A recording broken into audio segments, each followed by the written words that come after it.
you get a feeling of a glass ceiling. You have reached the level of understanding on the conscious level, and you cannot kind of move further than that. You understand everything, but you feel like you cannot really do anything about it, where you understand that your subconscious mind needs attention. You're fine on the conscious level, but subconsciously, you hardly can fix anything. Where the state of mild trance during the RTT session, there are only two ways to reach subconsciousness. It's through psychedelic and hypnosis. It's the mild, safe, legal side of working. Welcome to the Inspired Living with Autoimmunity podcast, the podcast for high achievers who want to stay sharp, focused, and full of energy despite their diagnosis.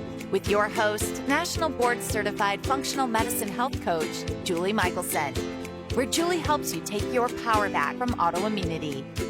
And now here's your host, Julie Michelson.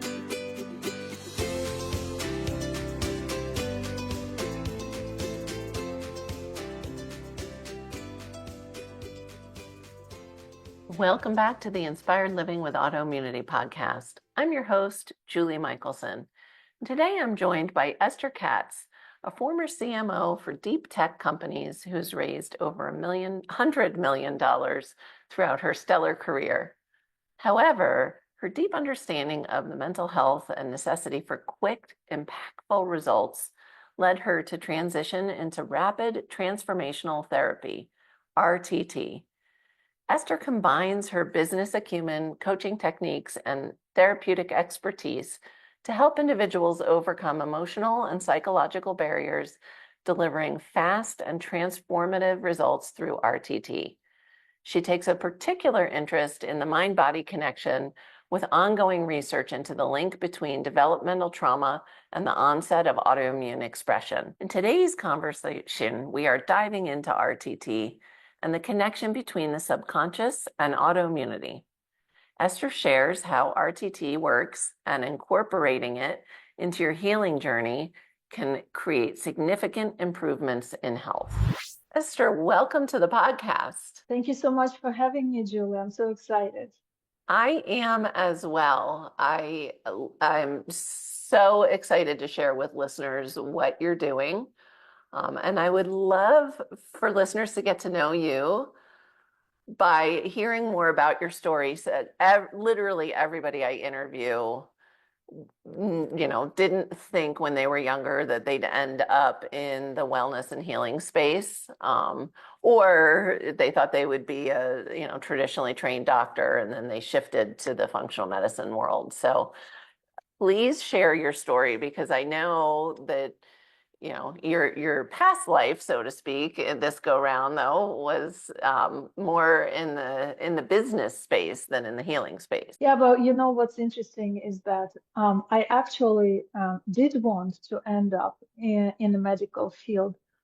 I remember when I was about 6 to 7 years old, I got my hands on a book about plague and other infectious diseases, and that was my favorite book for like 2 years. And my parents were absolutely horrified. And here I am, working with life-changing diagnosis, almost, for 40 years later. I didn't want to be a doctor. It didn't happen. And I made a career in marketing, technology marketing, deep tech, artificial intelligence, and blockchain. And I worked in this space for 20 years. At the same time, my passion for healing, cure, medicine in all its shape and form, never left me. So I did a lot of self-education and self-study. And then about 10 years ago, several events in my life led me to have a mental disorder, and I experienced very heavy anxiety and panic attacks. And that led me on a journey of discovery of the healing for this condition. Nothing really helped me. Medication was not really helpful, and I didn't want to stay on meds for a long time anyway. So I tried every existing modality until I very accidentally clicked on a link on Google search, and I had my first RTT session. RTT is Rapid Transformational Therapy, and I am a Rapid Transformational Therapist. And as a lot of us, how we come to this modality is by experiencing it as clients. My therapist at that time, she's retired now. She managed to find a way into my subconscious and help me and guide me to completely eliminate my panic attacks that were already very debilitating at that time. And I was almost house ridden. I couldn't leave the house without the meds. And I am 8 years panic attack free, no anxiety, and happy and striving. And yeah, you could call it a miracle of healing, but this is what happened. And then, I researched RTT and I went to study. It took me 2 years to graduate. I graduated on a personal one-on-one course with Marissa Peer, who is a British therapist, the creator of Rapid Transformational Therapy. And I retired from my tech job in Congratulations. And my therapy and neuroplasticity coaching practice is what I do full time. I love it. I'm so happy for you and so excited to share this modality with listeners. Can you give us a little bit of like what is RTT and how is it different from traditional talk therapy, psychoanalysis, cognitive behavioral, throw out any of the kind of classics. How is it different and how is it maybe similar? Very similar and very different. So what Yeah. Marissa did is she was a therapist for 30 years. She worked in LA, she worked in London, and she learned every modality. And what she did, and she's very vocal about it, is that she created a hybrid method that is based on the notion that the subconscious mind drives 85% of our mental and emotional life. But it's also the most unapproachable part of our, mental and emotional activity. It's that, the conscious mind is the tip of the iceberg, is 15% to 25%. Different sources give different numbers. And then 85% is below the water. And this is what we don't see, we don't feel, we don't think about it. Yet it's the limbic system, it's the ancient part of our brain, and it's the most powerful force in a human being. And Marissa always believed that power within is the ability to heal and to cure, and that a human being is able to connect, to activate, and to heal whatever condition they have, physical or mental or emotional. And with years of practice, she learned from her clients what worked, what didn't, and she created a modality which is an independent modality acknowledged by every organization in the world. And this is what I learned, this is what I practice. And I use RTT in my coaching sessions, what I call neuroplasticity coach, which is using the ability of brain to create new neural connections, new habits, new beliefs, and change the life through this way. Yes, that's amazing. I love it. We have had episodes on neuroplasticity.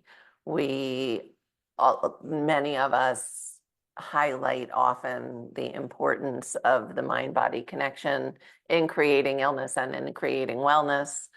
And so I love, because also RTT is pretty fast, right? Like it's not something that takes 10 years of like heavy work, is it? That's a very good point, and this is probably the key difference between RTT and other types of therapy, is that we don't believe that it is necessary to be in therapy for years to fix an issue.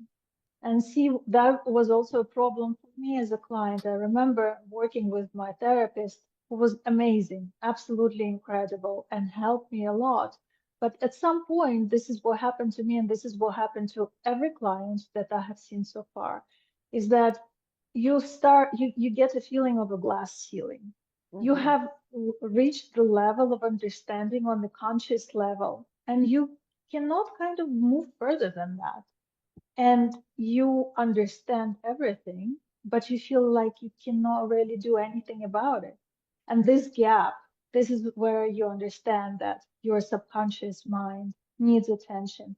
You are fine on the conscious level, but subconsciously, through talk therapy, you hardly can fix anything. And this is where hypnosis, or the state of mild trance, that we put our clients in during the RTT session, this is where it comes very, very handy, because as you know, there are only two ways to reach subconsciousness. It's through psychedelic and hypnosis. Hypnosis is the mild, safe, legal side of working No with matter where you live. Yeah. Yeah. And thank you for bringing that point up, because I think that is part of the, a key, right? Like you said, it's back to that iceberg of, I get this visual of somebody can, go to their therapist weekly for years and years and years, but, we can't think our way out or plan our way out of things that are being driven by the subconscious mind. And so I'm glad that you highlighted that using hypnosis is the tool you use to with your training and techniques to allow people to create real change. Yeah, just yesterday I had this new client, and we were talking about how he came to the decision to try RTT with me. And he's been in therapy. He knows the issues with his mother and his grandmother, and his dad left early, adverse childhood experiences. And he knows all that, but it doesn't help him to move 1 millimeter from the state of anxiety and social anxiety and inability to speak up for himself. It just doesn't. You mentioned adverse childhood experiences, which I believe everybody has. But how do they, and maybe we can play with the difference between somebody that ends up fueling autoimmunity or chronic illness or mental health challenges versus those who don't seem to have a negative impact on their life from it. But what is this connection between adverse childhood experiences and autoimmunity, for example? So, what is the adverse childhood experience? There are levels to this. Having a distant mother is an adverse childhood experience. Having been sexually abused is also an adverse childhood experience. Of course, if a person has a combination, and most people do have a combination, not just one, and the more ACEs a person has, so people with 4+ ACEs are 2.5 times more likely to develop autoimmune diseases. This is the CDC research. As you know, it was launched, I think, in the end of 90s, around 2000s, and they have researched thousands of people, and this is the conclusion they came to. And it's very interesting how this research was launched. It was initiated by a physician who was running a weight loss clinic, right? And he noticed that there were certain clients that would lose weight while they were in the program, but then they would gain the weight back very, very rapidly. And he could not understand what was going on. So he started doing in-depth interviews. And during those in-depth interviews, he noticed that every person who had a rapid weight gain, they had been sexually abused. So he thought it must have been a coincidence. So he started talking to other weight loss clinics. They started doing the research, and they discovered the same correlation. And then they brought it up to, on the state level, on the federal level. And this is how this research was launched. And it proved the fact that there is a very strong correlation. Let's say military, active duty military, one unit three officers or soldiers can be in the same traumatic event, yet two will survive it with no particularly serious PTSD, and one person will be very, very traumatized. Yes. And when you go back into the childhood experiences, it's guaranteed that this person had a number of ACE. And I want to point out for people that aren't familiar with ACE, at which it's easy to find. I mean, you know, you can just Google it and you'll see the list. Not everything has to be that capital T trauma, right? You know, not everything it is something that you're even, again, back to aware and not aware. You may not even be aware that you know, some of your childhood experiences are under the surface driving what's happening in your life. And so that's kind of that difference of you can have a number of them that didn't necessarily feel like conscious trauma when you were a kid, you know. So it is a really useful tool. And what I love about what you're doing is because the understanding, like you said, something only, you know, that's great. That's an important first step, right? I always say when we want to create change, we need awareness first. But then you're providing people a tool to actually do something about it today, which is just, you know, it's amazing. No, you cannot fix what you don't understand. Yeah. But it's not enough to understand. It's very important to make those connections. And in the state of mild trance, what happens is that people become honest with themselves, sometimes for the first time in their lives. Because as children, we love our parents, and we will find all sorts of excuses to justify their behavior. A lot of my clients will start the session saying, "Oh, I had wonderful childhood, just Mm-hmm. amazing. Well, okay, you have some issues now. How about your siblings? Oh, yeah, my brother, tried to commit suicide. Oh, my sister is severely overweight. Okay. So let's talk more about your childhood. No, my Mm-hmm. parents loved us. They were absolutely amazing. And then as you put a person in a state of hypnosis, then they start recollecting how parents treated them, and they cannot justify violence anymore because it Mm-hmm. becomes very obvious to them the correlation between how they were treated, how they felt about themselves at that time, the blame they took on themselves, because this is what the child does. The child will not put the blame on the parent. The child will accumulate the blame and self-hate and self-punishment. And this is where we see the flare-ups. Because when similar emotions are triggered by events in adulthood, this is when we see a lot of flare-ups in Mm-hmm. rheumatoid arthritis and diverticulitis and similar autoimmune diseases. I can give you an example. My client Z, she lives in South Africa, and she had a difficult childhood. The mother left, three children, very early age. She was around 5 or 6 at that time. And the dad was taking care about the family. He was the caregiver and the bread maker. And a lot of stress, a lot of strain. Started drinking, and she was curious and lively child, and she got a lot for it.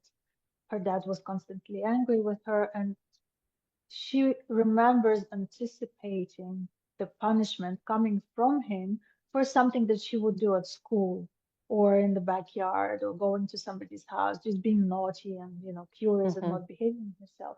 And she believed until the day of the session that she was to blame for Mm. her dad beating her up. Yeah. But what we have discovered is the feeling that she had a ball of hot pain in her stomach was exactly how she would describe her symptoms of diverticulitis. Sure. And she accumulated through her whole lifetime, because she started having first symptoms of diverticulitis in her late 20s. Something triggered it, but the feeling was already there. And Right. then something happened at her workplace, and it became a constant symptom, and she had to be in the ER few times a month. Wow. When she was Yeah. able to make that connection, she understood that that ball of pain doesn't have a place in her life anymore. Mm. She doesn't, there is no danger coming from that. There is no self-punishment. All of this was, but is absolutely irrelevant right now. Yeah. And it's not me, it's my job is to guide the client to make those connections and to eliminate what we call the role, function, and purpose of the symptom. When you take away the power from the disease, it goes. That's amazing. One of the questions that keeps popping up in my head, so I'm guessing listeners are curious as well. Often in certain types of talk therapy, and the approach to working through the trauma. I know a lot of people that have been kind of re-traumatized, have had to re-experience trauma. And to me, that, can often be the downside of therapy. It has a time and a place. And I was a psychology major. I have lots of grad school hours in therapy, and but there is a downside, I believe, for some people, when that approach is taken. So is that a concern in RTT at all, or does being in that state of a mild trance, is that created like a safety net? A few points here. It's a very, very good question. And actually, I was dealing recently, helping a colleague of mine who had working with somebody who was re-traumatized through a hypnotic session, not an RTT session, just hypnosis. Mhm. And the protocol was not, in my opinion, done correctly. And that person went into a state of psychosis because they were re-traumatized. And then they were sent to an RTT specialist to kind of work on the re-traumatization symptoms, because RTT is much more mild than your regular hypnosis, the kind of, let's say, hit on the head techniques to stop smoking, right? Gotcha. This doesn't work with trauma. You cannot use the same protocols with trauma. We treat our clients who were traumatized with a lot of care and very, very gently, let's say. Okay. So there is a lot of safety created around them. They are told that they're reviving but not reliving this experience. Okay. Yeah. They're here, present. A lot of grounding techniques are used, and there are contraindications. So if a person experiences epilepsy, has schizophrenia or other mental illness, hypnosis is contraindicated. So it's very, very important to have the whole medical history prior to making a decision to work with a client. Really, really good information for people. But also I want to highlight, so many of us, and I can include myself, will become aware of trauma and then shove it back down, because we don't want to relive it. We don't want to experience it. We don't want to wallow in it. Yet we haven't dealt with it and released it either. So I love, that was one of the reasons I was really excited to interview you, because I haven't experienced, RTT myself, but the research that I did got me really excited that there is this therapeutic approach that seems to hit a lot of kind of the resistances people have to getting help. It doesn't take 20 years of sitting on somebody's couch. It can be safe, safer, faster, gentler. I like that word that you use, gentle. And so, I was very excited that you wanted to come on and join us. The first time I had to experience RTT and I was told by my therapist that, she will hypnotize me, I was absolutely terrified. Sure. As somebody with anxiety and panic attacks, I was sure that I'm going to go in a full-blown panic attack as soon as I will close my eyes and I will lose complete control. And as you know, loss of control for anxiety That's and the panic first word that came up when you said that. I was like, oh. right? Yep. But it's the beauty of hypnosis when done properly is that you don't lose control at all. You absolutely control everything, but you're able to be relaxed and focused at the same time. I don't know any other state except of the meditative state, of course, the goal of which is to be relaxed and focused, that gives you the same feeling. So in hypnosis, even when you are going back to the event and you are feeling the same emotion that you felt when you were a child, at the same time, as an adult, you are present and you are watching over and you are able to interfere when it becomes too much. It has never happened to any of my clients that they would want to stop a session because it was too much, because there is always a balance. And we use that natural balance that is created in a state of hypnosis to do the inner child work. Because, in traditional therapy, you do inner child work, but you do it in a state of consciousness. And your therapist tells you, imagine you as a child sitting on a, riverbank. In the state of hypnosis, we say, go back to the age, and your subconscious mind that knows what's good for you will choose the age and go there and be that child. So it's the imagination works, and we don't know if it's imagination or subconscious or what is this. Doesn't matter. Yeah, that's just words, What matters right? is that it has a therapeutic effect. Yeah. And because it's in hypnosis, a person can be two people at the same time, the child and the adult, and it comes very, very natural. Amazing. I love that.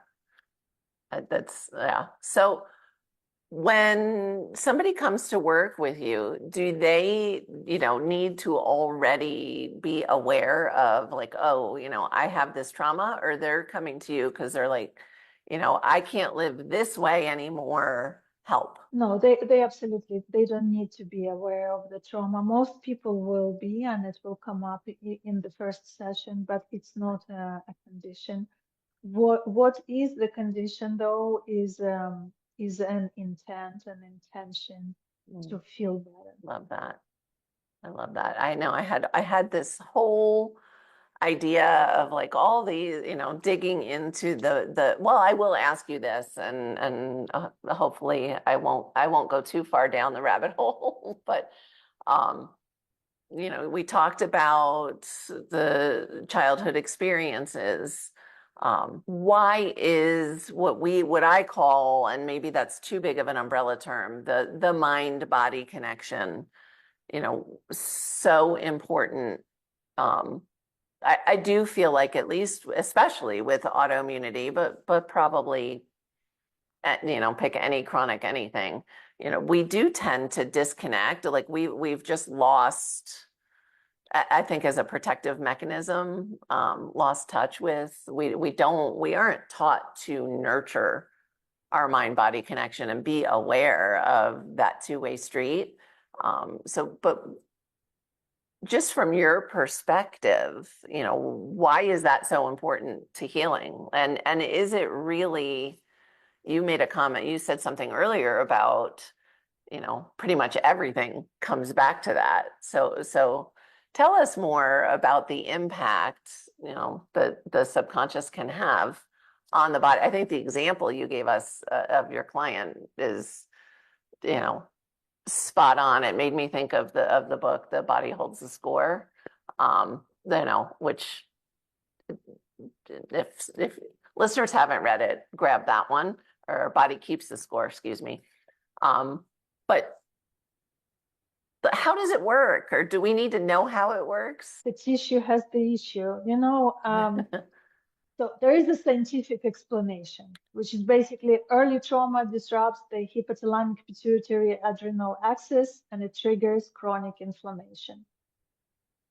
But at the end of the day, we're talking about the same result, just on a different level. Scientifically, it's what I just explained. Then there are spiritual levels, psychological levels. Each one can be chosen depending on where your beliefs are.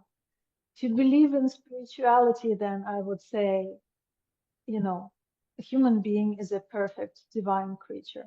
It's an eternal soul in a physical embodiment.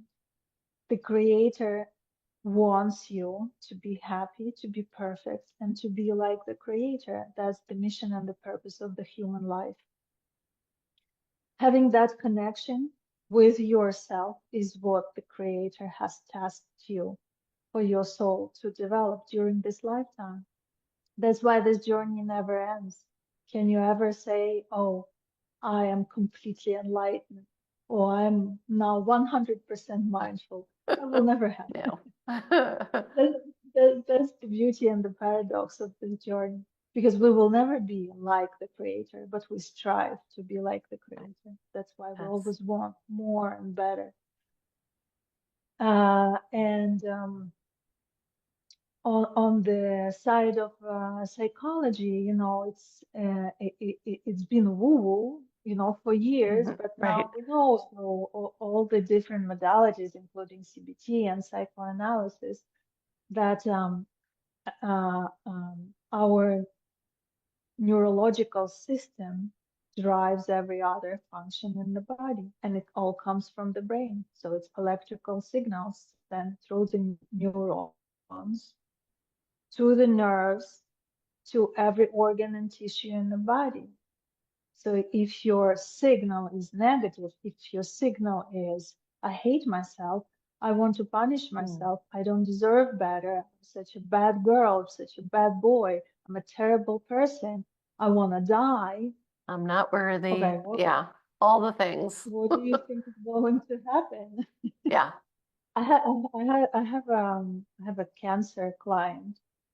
And this lady knew exactly why she got cancer. And the universe and the creator are very compassionate. They will listen to you, but they will not give you immediately exactly what you asked for. So she was a hardworking woman, and she was the head of the family, and she got very tired. And at about age around 50, she said, I'm so tired. I want to rest. I don't want to live anymore. Mhm. If I want to be a woman, I have to be weak. And what happened? She had symptoms of osteoporosis. The same year, she made that statement loud and clear. I want to be weak. If I want others to treat me like a woman, I have to be weak. So her bones started breaking. And that was not enough. And then she got cancer. And now I'm working with her on changing the mindset and treating yourself with compassion, understanding you can love yourself without being sick, and others will love you if you're healthy, and it will be much easier for them to love you if you're healthy than you're sick. So that issue of benefiting from illness is a very complicated issue, and I'm always very careful, but it's there. People do benefit from their illnesses, the secondary benefit, no matter how counterintuitive or tragic that may sound. And the And mindset breaks that connection. and I always like to underscore, and I think the cancer example is a really good one. None of this conversation is to say that symptoms aren't real or this is all in your head or it's just that we are whole complex beings and our symptoms are just that, they're symptoms. And so even, and our diagnosis is really just a name for our collective symptoms.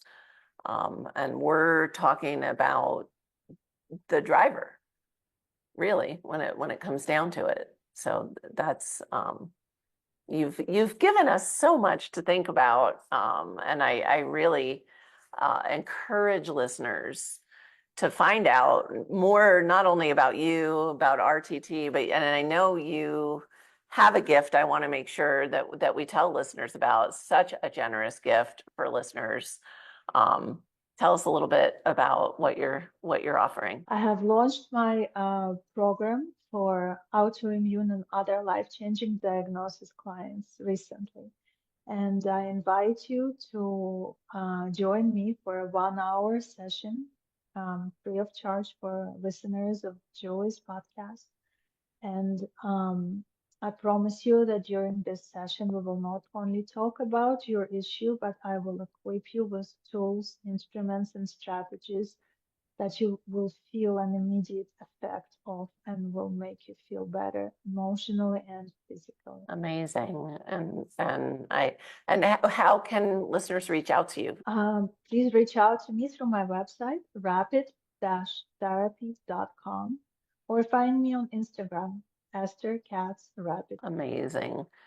Esther, we're at that point of the podcast where people are leaning in because they want to hear your one step that they can take starting today to improve their health. And this is what I always tell my clients. I want you to leave my session with a firm belief that you are the master of your own life. You have all the power that come to you through the Creator to change whatever thoughts and emotions you are feeling and thinking. And from that change, everything else will. But the main thing is to always remember you are the master of your body, of your mind, of your emotions. I love it. Amazing. And that's exactly why we have the podcast. It's all about empowerment. And so I love that is a beautiful tip that nobody has given. And listeners, write it down. I would, remind yourselves. So amazing. Write it down on your mirror in the bathroom so that it's the first thing you see in the morning. I am the master of my destiny. I am the master of my life. It's up to me. What I decide happens. Such a gift. Esther, thank you so much for joining us today. Thank you so much, Julie. It was a great pleasure. For everyone listening, remember you can get the transcripts and show notes by visiting inspiredliving.show. I hope you had a great time and enjoyed this episode as much as I did. I'll see you next week. Thank you for listening to Julie Michelson's Inspired Living with Autoimmunity. Did you enjoy this episode? Please like, share, and subscribe wherever you listen to podcasts. If you'd like to get a transcript of this and every other episode, just head on over to inspiredliving.show or click on the link in this episode's description. There, you can also find everything we discussed in this episode, including links and information about our guest. You can even send in your questions to be answered by Julie in a future episode. That's inspiredliving.show. Until next time, this is Julie Michelson's Inspired Living with Autoimmunity podcast, helping you take your power back.